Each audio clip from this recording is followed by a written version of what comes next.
Right, so I've been working on bringing expanding abbreviations over to Bash, and if you notice there, when I expand that, there's somewhat of a flicker and my cursor jumps around.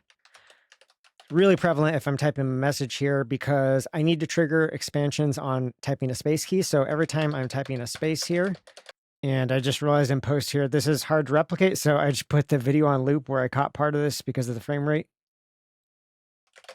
You can see it's flickering every single time here I hit the space. So what I did is I went into Bash. I just basically forked a copy of it. I took out the functionality that's causing this because it's not really essential for a modern terminal as far as I can tell. And so this is what this looks like here. If I do the same abbreviation in a different build here, you can see that's very smooth there.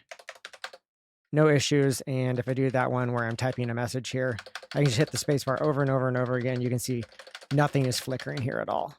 And so if you want to get access to this here, if you hop out to my fork of the bash repo here, there's a branch fixed for, this is a fourth thing I tried here to fix this, or it's the final take of it anyways. This is the one you'll want. So the issue resides inside of this function right here, bash execute Unix command.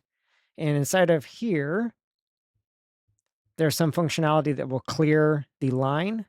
And then after it does that, it then invokes the expansion or the macro in my case, which I've got an expand ABBR macro. That's invoked right here.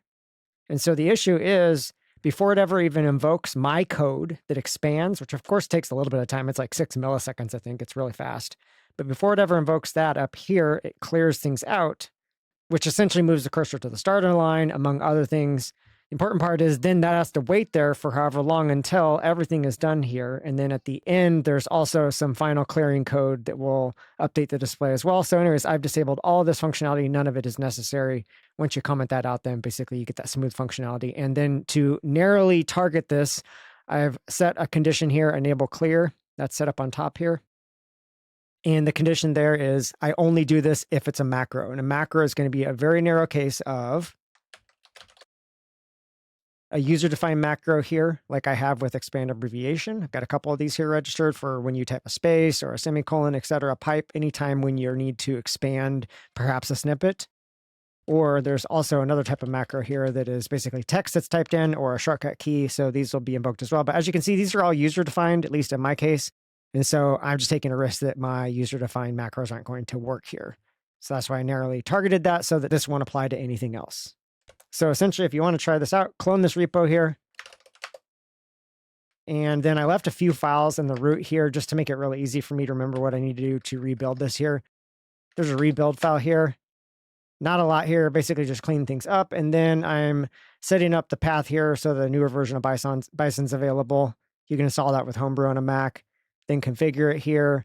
Don't actually do a make install, so this location is not that important, but I then do a build, and that's where I stopped them because after the build then, you get your bash command right here, and that allows you to run that, and that'll allow you to run a newer version of bash then. Oh, and the build, there's nothing complicated in there. I just split things apart so I could easily rebuild. Just a call to make inside of there. So essentially I set things up so I could do a / and then a build here. And then right afterwards, I'd run the bash command here. So if I make a change, I could then run it and start it up and try it out.